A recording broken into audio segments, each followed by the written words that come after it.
Hi and welcome to the School of Statistics. Please welcome our Professor S. He is here to teach us about classification. So what is classification? Classification is to classify some raw data into particular classes so the interpreter can understand or read the data simply or easily. So let's understand this with an example. For example, ये 1000 college students हैं. So focus that these are thousands of college students जिन्होंने matriculation examination दिया है और अब उसका result आ गया. 1000 college students ने मैट्रिक का एग्ज़ाम दिया है और उसका रिजल्ट आ गया. अब मैं आपसे एक क्वेश्चन करती हूँ कि मुझे इस डेटा से इस जो मार्क्स आए हैं, जो मार्क्स शीट आपके सामने है, ये एक समझ लें ये रॉ डाटा, ये सिर्फ एक नेम्स लिखे हुए हैं पर ऊपर नीचे करके और आगे मार्क्स लिखे हुए हैं. अब मैं आपसे कहती हूँ कि मुझे इस मार्क्स शीट में से बताएं कि कितने बच्चे हैं जिन्होंने बिटवीन 300 to 400 मार्क्स लिए हैं या कितने बच्चे हैं जिन्होंने बिटवीन 400 to 500 मार्क्स लिए हैं. अब now I am waiting for your answer. अब क्या होगा, अब आप उसमें ढूंढने लग जाओगे भाई कितने कितने बच्चे हैं जिन्होंने इतने मार्क्स आए हैं. Now you are searching for it and you are wasting time. इसमें बहुत टाइम लग रहा है क्योंकि रॉ डाटा है, डाटा अरेंज नहीं है, इसलिए आपको समझ नहीं आ रहा कि कितने बच्चे हैं जिन्होंने 300 to 400 मार्क्स लिए हैं. So how to sort it, हम क्या करेंगे, हम इसकी क्लासिफिकेशन करेंगे. हम इसको क्लासेस में डिवाइड करेंगे. इस डाटा को हम क्या करेंगे, अब आप देख के बता सकते हो कि इसमें कैरेक्टरिस्टिक्स क्लासेस की क्या बन सकती हैं. ऑफ कोर्स जो मैंने क्वेश्चन पूछा है आप वही क्यों क्लासेस बनाएंगे. आपने दो क्लासेस बना दी हैं, बिटवीन 300 to 400 और दूसरी क्लास क्या है बिटवीन 400 to 500. अब जितने बच्चों ने मार्क्स लिए होंगे 300 to 400 आप उनको लिस्ट डाउन नीचे कर देंगे और जिन्होंने 400 to 500 के बिटवीन मार्क्स लिए होंगे उनको आप लिस्ट डाउन राइट साइड पे कर देंगे. अब इसका टोटल करेंगे तो जाहिर बात है वो आपको 400 to और 600 फॉर एग्जांपल ये टोटल आता है. अब जो भी मुझसे पूछेगा मैं देखते साथ ही बता दूंगी जी 400 स्टूडेंट्स हैं जिन्होंने 300 to 400 के बिटवीन मार्क्स लिए हैं. So it will become easy to read the data. Okay, now see the exact definition of classification is the process of arranging data into classes or categories according to some common characteristics present in data is called classification. Although data can be classified by many characteristics, there are four important bases for classification of data. Let's see कि वो four important bases क्या हैं classification of data की. तो first है, अगर आपके पास qualitative data आ जाता है तो आप उसमें कैसी classes बनाएंगे. आप उसमें gender, religion, मैरिटल स्टेटस, ये सब क्या है, करेक्टरिस्टिक्स हैं. किसी भी डाटा को क्लासेस बनाने के लिए आपको करेक्टरिस्टिक्स की ज़रूरत होती है. आप उसमें समझ सको कि कॉमन करेक्टरिस्टिक्स क्या हैं क्वालिटेटिव डाटा की, तो हम वो उसकी क्लासेस बना देंगे. क्या पता हमने यही डाटा रीड करना हो कि भाई जेंडर फीमेल कितनी है, मेल्स कितनी है, रिलीजन्स क्या है, मैरिटल स्टेटस क्या है. These are the important and common characteristics. ठीक है, और भी बन सकती हैं. There are many more, but I am giving you example so you can understand कि how to classified raw data. Second is quantitative data. और quantitative data में क्या बनती हैं characteristics, height, weight, age, and of course there are more classes. जैसे जैसे आपको जो जो क्वेश्चंस या जो जो आपको डाटा से इंफॉर्मेशन चाहिए होगी उसी तरह आप जो है क्लासेस बनाते रहेंगे. ठीक है, now the third one is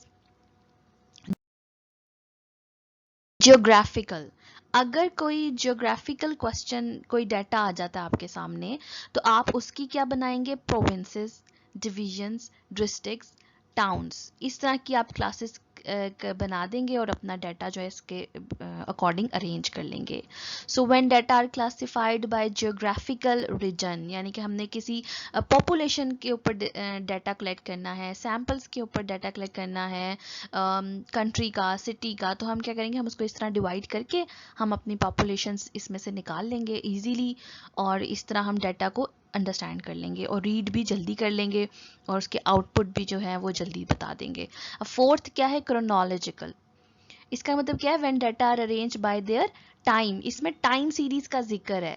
occurrence time, expiration time के सपोज इसमें बर्थ टाइम आ जाएगा, डेथ टाइम आ जाएगा, हम लिखेंगे कि भाई किसी भी बेबी का बर्थ हुआ हम उसका टाइम नोट करेंगे। तो ये क्या, ये रजिस्टर्ड डाटा होता है जो हम जाके किसी स्पेशल और स्पेसिफिक ऑर्गेनाइजेशन से लेते हैं, ठीक है। तो इसकी जो कैरेक्टरिस्टिक्स हैं, इस डाटा को हम किस तरह क्लासेस में अरेंज करेंगे, हम इसकी ऐसे क्लासेस बना सकते हैं। ये सिर्फ मैं आपको एग्जांपल दे रही हूँ। ऑफ कोर्स जो डाटा आपको गिवन होगा, जो भी आपको उस डाटा से इंफॉर्मेशन चाहिए होगी, आप उसके लिहाज से क्लासेस बनाएंगे, ठीक है।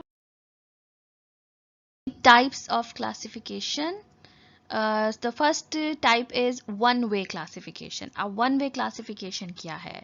Suppose ये आपके पास एक स्कूल है। वन वे क्लासिफिकेशन क्या है कि मैं एक रिसर्चर हूँ और मैंने क्या करना है, मैंने जानना है कि स्कूल में कितने मेल और फीमेल हैं। अब मेल और फीमेल क्या है, एक ही करेक्टरिस्टिक है, ये सिर्फ एक ही करेक्टर है, एक ही क्लास है, यानी कि जेंडर, सिर्फ एक, only one characteristic of a class जो मैंने इसमें से फाइंड करनी है कि स्कूल में कितने मेल एंड फीमेल है।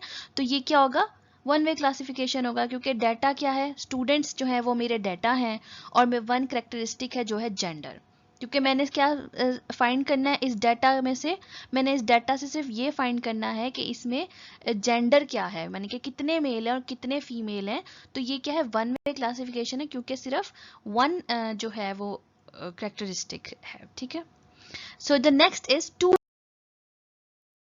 वे क्लासिफिकेशन। अब जो टू वे क्लासिफिकेशन है उसमें क्या है कि जो सेम आप समझ लें डाटा जो है वो स्टूडेंट्स हैं, और अब क्या हुआ है, अब मैं एज में भी इंटरेस्टेड हो गई हूँ। पहले मैं सिर्फ जेंडर में इंटरेस्टेड थी कि स्कूल में कितने मेल एंड फीमेल है, now I am interested in age as well. अब मुझे एज भी बच्चों की पूछनी है कि कितने एज के स्टूडेंट्स यहाँ फॉल करते हैं। अब क्या होगा, सेकंड कैरेक्टरिस्टिक्स क्या है, एज, तो इसमें टू कैरेक्टरिस्टिक्स का इन्वॉल्व है, तो ये टू वे क्लासिफिकेशन है। And now let's see what's third way classification is. So third way of classification, इसमें क्या है, इसमें देखिए मेरा थर्ड कैरेक्टरिस्टिक इन्वॉल्व हो गया हाइट। अब मैं इंटरेस्टेड हूँ जी, मुझे मेल एंड फीमेल भी चाहे बताएं कितने स्कूल में, मुझे एज भी बताएं बच्चों के कितने हैं। अब मैं इंटरेस्टेड हूँ कि मुझे हाइट भी जाननी है, फाइंड करनी है कि इस स्कूल में बच्चों की हाइट क्या है। तो इसमें क्या हुआ, थ्री कैरेक्टरिस्टिक्स इन्वॉल्व हो गई है मेरी। अब मेरी थ्री क्लासेस बनेगी, एक जेंडर की बनेगी, एक एज की बनेगी और एक हाइट की बनेगी। तो ये क्या हो गया, थ्री वे क्लासिफिकेशन। अब you should note one thing more कि इसमें क्वालिटेटिव डाटा भी इन्वॉल्व है एंड क्वांटिटेटिव डाटा भी इन्वॉल्व है। Gender is a qualitative data and age height is quantitative data. So if you want to know what qualitative data is and quantitative data is, go watch my previous video. मैंने इस पर lecture बनाया हुआ है, so you can understand this if you don't know, okay? So ये क्या है, ये थ्री वे क्लासिफिकेशन है, क्योंकि इसमें थ्री कैरेक्टरिस्टिक्स इन्वॉल्व हैं। सो डाटा देखें सेम जा रहा है स्टूडेंट्स का, बस क्या है कि I am now interested in more characteristics, I am interested in age, I am interested in height now. तो क्या हुआ है, मैं अपने क्लासेस जो है उन्हें बढ़ाती जा रही हूँ according to some common characteristics, ठीक है। And the last one is many way classification. इसमें क्या होता है, मैनी वे के नाम से ही आप समझ लें कि आप थ्री से ज़्यादा कैरेक्टरिस्टिक्स में इन्वॉल्व हैं, आप वेट में भी इंटरेस्टेड हो गए हैं, आप उनकी मार्क्स में भी इंटरेस्टेड हो गए हैं, तो ये क्या है, रिलीजन में इंटरेस्टेड हो गए हैं। तो आपके क्या है, आपके जो डाटा जो आपने कलेक्ट करना है वो उसकी जो कैरेक्टरिस्टिक्स हैं वो बढ़ती जा रही हैं। तो अगर थ्री से ज़्यादा कैरेक्टरिस्टिक्स हो जाएंगी तो उन्हें क्या कहेंगे, many way classification, okay. The quantitative data, we may divide the characteristics into two sub cases, one possessing characteristics, other not possessing. This is called two-fold division, cutting into two dichotomy. अब ये क्या है, ये qualitative data की first form है, उसे कहते हैं two fold division. it also means a dichotomy या cutting into two. So let's understand this with example. Suppose ये population है और अब हम क्या कर रहे हैं, हम कर रहे हैं studying the literacy of population. अब हम इस पॉपुलेशन से स्टडी करने लगे हैं कि कितने पीपल जो हैं वो इलिटरेट हैं और कितने पीपल्स जो हैं वो इलिटरेट हैं। तो इसमें क्या है, इसमें हम क्वालिटेटिव डाटा है, लिटरेट और इलिटरेसी में इंटरेस्टेड हैं तो ये क्या है, ये डायकोटमी है। ये कौन सी क्लासिफिकेशन है, ये टू फोल्ड डिवीजन क्लासिफिकेशन है, क्योंकि आप देख रहे हो इसमें ये क्वालिटेटिव स्टडी है, इसमें हमने only qualitative not quantitative, so okay it's only qualitative study. तो इसमें लिटरेट और इलिटरेट दो क्लासेस बनी है, literate possessing characteristics, illiterate not possessing characteristics, ठीक है।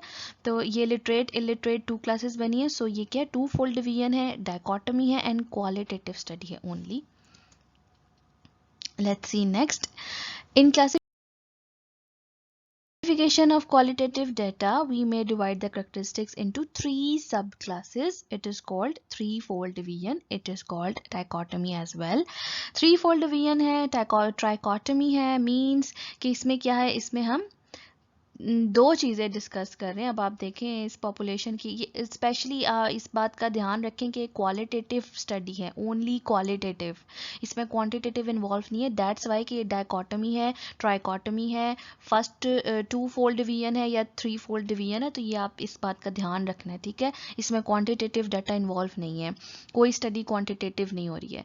अब studying the marital status of the population. अब मैरिटल स्टेटस हमने इसमें लगाया है और मैरिटल स्टेटस के लिए हमने क्या है, थ्री फोल्ड डिवीजन की ली है, मैरिड, सिंगल, डिवोर्स। तो इसे कहते हैं ट्राइकोटमी, जिसमें तीन कैरेक्टरिस्टिक्स आ जाती हैं। ओके, अच्छा, सी नेक्स्ट।